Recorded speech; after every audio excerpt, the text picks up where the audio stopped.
자, 요한복음을 보면 요한복음에 특이한 점이 있다면 요한복음에 보면 예수님의 그 말과 행동을 보면 너무나 거침이 없죠.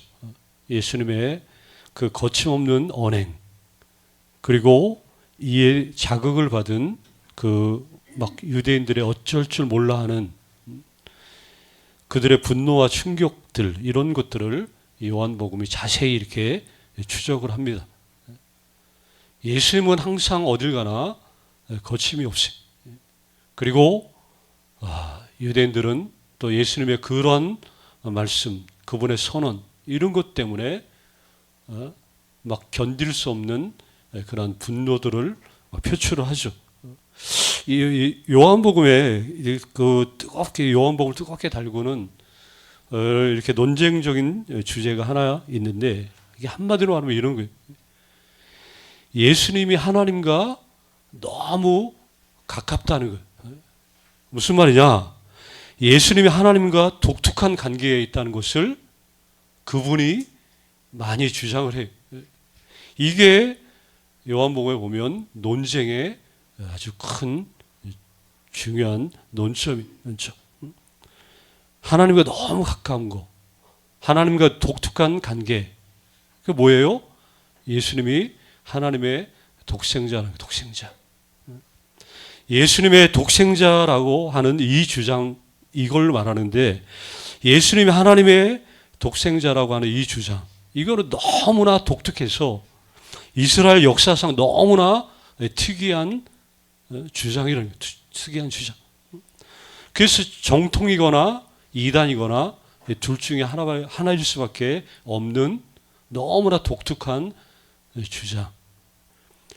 예전에 예수님 이전에 뭐 아브라함이나 모세나 그 유명한 뭐 사무엘, 뭐 다윗, 그 유명한 선지자들, 뭐 예레미야나 뭐 이사야, 이런 선지자, 그 어떤 누구도, 그 어떤 그 지도자도, 어떤 사람이든 자기가 하나님의 친아들이라고 주장하는 사람은 없었다는 거.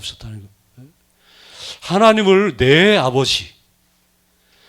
아버지라고 하는 이 예수님만의 그 하나님에 대한 이 호칭, 내 아버지라고 하는 이 호칭은 고대의 그 어떤 뭐 문서에도 나오지 않아요. 고대의 어떤 예언자의 책에도, 쉽게 말하면 당연히 구약 성경에도 하나님을 내 아버지라고 호칭하는 그런 장면은 없다는 거. 여기에 하나님 아버지와 자신을 친아들로, 친아버지 관계로 이렇게 묶는 독특한 이 예수님의 이 말씀, 언동, 그분의 말씀하심이 계속해서 논쟁을 불러일으키고 예수님을 위험에 빠뜨리고 결국 죽음으로 몰아가고, 그리고 마침내 십자가에 못 박히게까지 이렇게 만드는 요소가 됐다는 거예요. 오늘 본문에도 사실 그런 논쟁 가운데 하나, 유대인과 예수님과의 논쟁의 대표적인 부분이라고 할 수 있는데, 여기 그 우리가 읽은 본문 이후로 쭉 뭐 그 뒤에 읽지는 않은 그 뒤에까지 이렇게 쭉 계속 나오는 그 이제 이 말씀들 요한복음 8장을 보면 이 반복적인 단어가 몇 가지가 등장해요.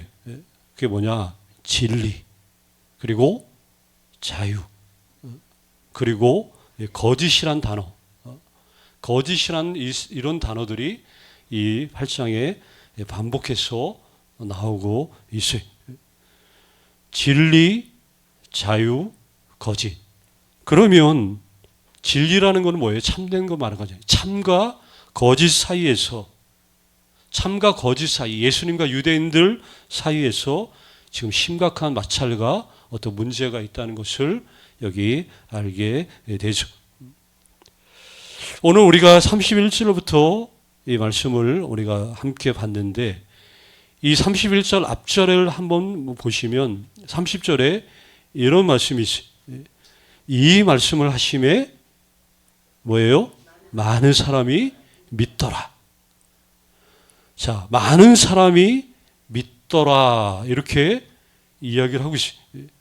많은 사람이 믿었던 것은 예수님이 하나님께로부터 오신 분이라고, 하나님과 동등된 그런 분, 하나님과 같은 분이심을 예수님이 증거하자 많은 사람들이 쉽게 말하면 믿었다는 거예요. 믿었다는 거. 그런데 31절 우리가 읽은 이 본문을 보면 어떤 단어로 시작해요? 그러므로. 자, 30절과 이 31절을 연결해서 보면 이런 말씀이죠. 많은 사람이 믿더라. 그러므로. 그러면, 자, 많은 사람이 믿었다. 그러므로. 그러면 어떻게 그 다음 얘기가 진행되는 게 자연스러울까요? 우리가 한번 상식적으로 생각하면. 많은 사람들이 믿었다. 그러므로. 그러면 그 뒤에 나와 있는 사람들은 적어도 어떤 사람이에요? 믿음이 있는 사람들이잖아요. 믿음에 있는 사람. 쉽게 말하면 좋은, 믿음이 있는 좋은 사람들에 대한 이 기록이 나와야 돼요. 많은 사람들이 믿더라. 그러므로. 좋은 얘기가 나와야 되는데, 그런데 놀랍게도 뒤에 이 기록들을, 내용들을 보면 전혀 그렇지 않다는 거예요. 그래서 사실은 여기 31절에 그러므로라고 이렇게 시작이 되는데, 이 말은 전체적인 그 본문 내용의 맥락을 보면 여기 적당하지 않은 그런 단어예요. 그리고 실제로 헬라어 원문에는 없는 단어죠. 자, 이게 뭘 말이냐? 그래서 예수님께서 31절에 여기 자기를 믿는 유대인들, 여기 나오죠. 그러므로 예수께서 자기를 믿은 유대인, 자기를 믿은 이라기보다도 원래 더 정확하게 말하면 믿음이 아니라 믿었던 유대인들이라고 보면 더 이해할 수가 있다는 거예요. 예수님을 믿은 유대인들하고 믿었던 하고는 벌써 차원이 당연히 다르죠. 여기 자기를 믿었던 유대인들, 뭘 말하냐? 한때는 예수님을 믿었지만 지금은 믿지 않고 돌아선 사람들. 이미 예수님은 초반 사역에 이런 경험들을 벌써 경험을 하셨어요. 훅 몰려왔다가 또 쑥 빠져나가. 니들도 가려느냐? 나중에 제자들만 동그라니 남았을 때 얘기했던 그런 내용도 벌써 있죠. 바로 그래서 믿었다가 한순간에 이렇게 훅 돌아선 그런 사람들, 바로 그 사람들을 향해서 예수님이 말씀하는 거예요. 너희가 내 말에 거하면 참으로 내 제자가 되고, 그리고 그 유명한 32절, 진리를 알지니 진리가 너희를 자유롭게 하리라. 지금 그 사람들을 향해서 주님이 말씀을 하고 있는 거예요. 이 말씀은 제자도에 관한 교훈인데, 제자도라는 게 뭐예요? 예수님을 따르는 삶의 신앙의 길, 믿음의 방식을 제자도라고 얘기하고 있죠. 그래서 이 말씀을 다시 한번 살펴보면 중요하죠. 자, 너희가 내 말에 거하면, 이게 조건이라고, 조건. 너희가 내 말에 거하면, 그러면 너희는 뭐가 된다는 거예요? 제자가, 진짜로 내 제자가 될 것이다. 내 말에 거하면 진짜 제자가 될 것이라고 예수님이 지금 말씀을 하시는 거예요. 그래서 여기 31절에 이 거한다라는 이 말은 단회적인 일회성 거하는 그 얘기하는 게 아니죠. 거한다는 말은 그곳에 지속적으로 머무른다는 그런 뜻이, 계속해서 머무르는 그 상태.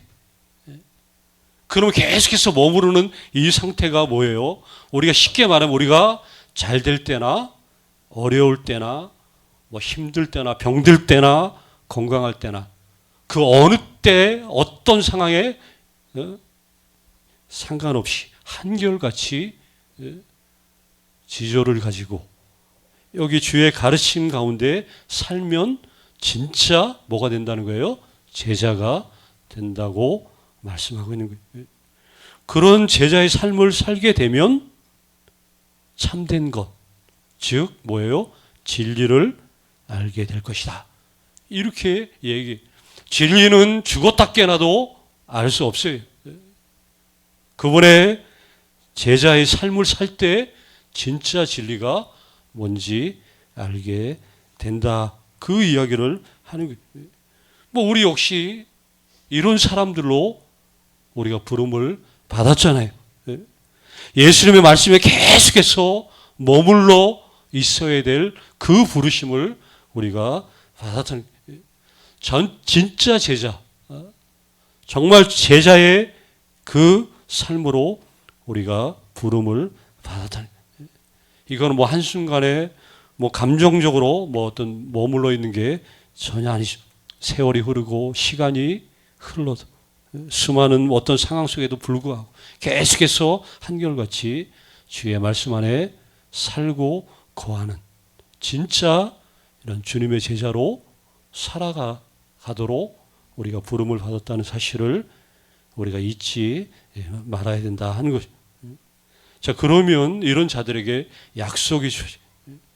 우리가 예수님의 제자가 되면 두 가지 약속이 주어지는데 첫 번째는 뭐냐? 진리를 알게 되는 거예요. 이게 제자가 되면 주님이 주시는 약속 중에 첫 번째 진리를 알게 되고, 그리고 두 번째 약속은 그 진리가 너희를 자유케 할 것이다. 자, 진리 하나는 자유, 이렇게 두 가지가 약속으로 주어져요.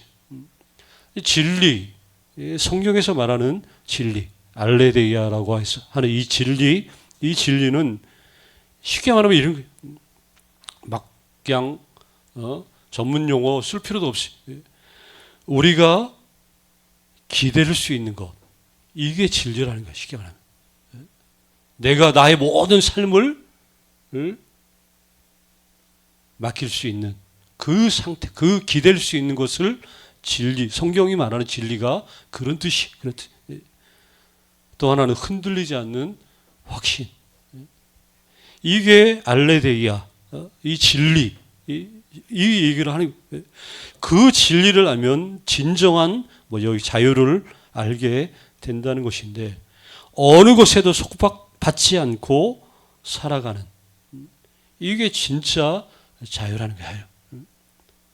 우리는 여기 뒤에 보면 논쟁, 우리가 언제, 우리가 아브라함의 다 자손들인데 언제 우리가 종이었던 사람들은 이게 모르는 것이죠. 이스라엘 백성들은 이 말의 그 의미들을 모르니까 이런 이야기를 하고 있습니다. 진짜 자유, 어떤 속박에도 받지 않는, 이게 너무나 중요하죠. 쉽게 말하면 그 어떤 곳에 어떤 우리의 삶이 좌우된다면 우리는 이미 그것에 속박되어 있는 상태라고 보는 거예요. 권력의 물질에, 어떤 외적인 어떤 삶에, 남과 비교되는 어떤 그런 것들에 의해서 내 삶이 좌우된다면 우리는 이미 그 모든 것에 속박된 채 사는 거예요. 물론 우리는 본성상 뭔가 양손에 움켜쥐고 있어야 마음이 편할 수 있죠. 뭔가 앞날에 대한 모든 사람들이 불안과 어떤 염려들이 많이 있어요. 제가 얼마 전에 기사를 보니까 그 제목이 이렇더라고요. 사람들은 평생 가난하게 살다가 부자로 죽는다. 이 제목이, 그 기사 제목이 무슨 말인지 알아요? 평생 어떻게 살다가, 가난하게 살다가 어떻게 죽어요? 부자로 죽는다는 거예요. 이게 뭐냐? 노후가 염려되고 걱정이 되니까 계속 노후에는 뭐가 없으면 큰일 난다라고 생각하기 때문에 자꾸 아끼고 모으고 그게 진짜, 근데 그걸 갖다 정작 나중에 써보지도 못하고 죽는다는 거예요. 그래서 가난하게 살다가 부자로 죽어요. 부자로 죽으면 뭔 소용이 있겠어요? 이미 그건 뭐예요? 거기에 속박당한 거예요. 속박. 자유, 여기 진리를 알면 그 어떤 곳에도 속박되지 않는 여기 진정한 자유를 약속으로 받게 됩니다. 그 어떤 삶도 어떤 것도 나를 좌우할 수 없다. 하나님은 그 한 분 외에는 나의 삶을 좌우할 수 있는 분은 없다는 것을 우리 아까 찬양도 했어요. 주 예수보다 더 귀한 것은 없네. 예전에 저는 왜 예수님을 갖다 귀한 것이라고 하니까 조금 말투가 귀한 분은 이렇게 그게 아니더라고요. 귀한 사람뿐만 아니라 모든 거, 뭐 물건이고 뭐든 그래서 것이 맞아요. 것이 맞아요. 그 어떤 것도 그분보다 귀한 것은 없다. 그분보다 귀하거나 어떤 것들이 있다면 그건 이미 거기에 우리는 속박된 종이라는 거죠. 우리 우상이라는 그 히브리어 말로 헤벨이라는 우상이라는 단어가 있어요. 우상이라는 그 단어의 이 뜻은 쉽게 말하면 헛것이라는 게 헛것. 비어있다, 텅텅 비어있다. 이게 헤벨이라는 그 단어인데 이거 쉽게 말하면 뭐예요? 헛것, 비어있다. 그러니까 잠정적이라는 게 잠정적, 일시적, 지속적이지 않고 있다가 없어진다는 뜻. 이게 우상의 뜻이. 그래서 진리와 반대되는 개념으로 거짓이 있는데 거짓은 다른 게 아니에요. 비어있다는 거, 비어있다는 거. 텅텅 비어있는 것. 거짓은 말 그대로 헛것이라는 게 헛것. 이 동일한 단어가 이사야에서도 보면 우상이라는 말로 표현이 되고 있어요. 똑같은 거죠. 우리가 어떤 곳에 우리의 삶이 좌우된 그거는 거짓이고 헛것이고 그게 바로 우상이에요. 우상. 우리가 하나님보다 더 소중하게 여기는 것을 우상이라고도 얘기하잖아요. 똑같은 원리가 바로 그렇다는 거예요. 우상은 있는 것 같지만 헛것이고 비어있다. 이 세상에 온갖 것이 다 있다 할지라도 진짜는 유일하신 하나님 한 분밖에 없다면서 하늘을 바라보면서 그 고백을 고백하면서 사는 사람들이 정말 그리스도인이다 하는 거예요. 그분만이 나의 삶의 유일한 기반이 나의 모든 것들을 다 통틀어서 오직 신뢰할 만한 단 한 분. 자, 제자라는 삶이 그렇습니다. 신부는 하늘에 있어요. 그렇죠? 천국의 시민이지만 그러나 삶의 그 무대는 어디예요? 여기 세상이라는 건 세상. 그래서 인생은 쉽지는 않아요. 때로는 뭐 여러 가지 일들을 만나고 뭐 고달프기도 하고 그래서 제자의 삶을 유지하고 이 삶을 살아내는 게 쉽지만은 않은 환경이죠. 그런데 그럼에도 불구하고 이 제자의 이 믿음의 삶을 막 정말 유지하는 성도들에게 주어지는 가장 큰 축복이 아까도 말하면 이 자유라는 거 자유. 그 어떤 곳에도 나의 삶이 좌우되지 않는. 이게 우리의 믿는 그 사람들의 삶의 비결이라는 것이죠. 예수님이 그 말씀해 주시는 거예요. 진짜 삶의 비결. 너희가 어떤 곳에도 얽매이지 않는 속박되지 않은 그 자유함의 그 비결. 다른 데 없이 너희가 내 말에 거하면 참된 것을 알게 될 것이다. 그 참된 것을 알게 되면 그것이 너희를 정말 자유롭게 할 것이다. 이게 그래서 주님의 말씀에 한결같이 거하는 게 우리에게는 필요한 비가 오나 눈이 오나 오직 주의 말씀. 그분이 말씀하시는 그 말씀대로 내가 나아가리라. 그분이 멈춰 서면 나도 멈춰 서리라. 그러니까 그분이 가면 가고 멈추면 멈추는 거. 제자는 사실 그런 거잖아요. 제자는 스승보다 앞설 수 없이. 그분이 가셨던 그 길을 그대로 따라가는 게 진짜 제자의 삶이. 근데 우리의 제자 스승이신 그분은 때로는 고난의 터널도 지나셨어요. 우리가 제자이기 때문에 그분의 길을 그대로 말씀 안에 거하면서 한결같이 살아가는 것이죠. 이렇게 되면 뭐 어떤 상황, 어떤 환경 가운데 우리가 흔히 말하자 어떤 일에도 감사할 수 있고 기뻐할 수 있다. 우리 예수 믿는 사람들이 그렇게 말하는 이유가 바로 여기에 있어요. 저는 원합니다. 계속해서 그분의 말씀 안에 거하면서 진리를 계속 알면서 그 진리가 주는 그 자유함 속에 우리의 외적인 모든 그런 것들에 의해서 나의 삶을 뭐 판단할 필요도 없고 다른 사람을 판단할 필요도 없고 나는 가장 자유로운 인생, 이 신앙의 정말 부요함을 내가 누리면서 사는 인생들이 되어야 되지 않겠냐 하는 거죠. 이게 진짜 제자의 삶의 방식이고 신앙생활의 비밀이에요. 비밀. 세상은 알지 못하는, 세상은 감당할 수 없는 우리들만의 이 비밀, 공식이 바로 여기에 있다는 것이죠. 우리 다시 한번 기억합시다. 진리를 알게 될 것이다. 어떻게 하면요? 주의 말씀에 거하면. 그러면 그 진리가 나의 삶을 평생 자유롭게 할 것이다. 이 믿음의 부요함을 그 어떤 것에도 빼앗기지 않는 여기 한 분 한 분 다 되시기를 간절히 주의 이름으로 축원합니다. 아버지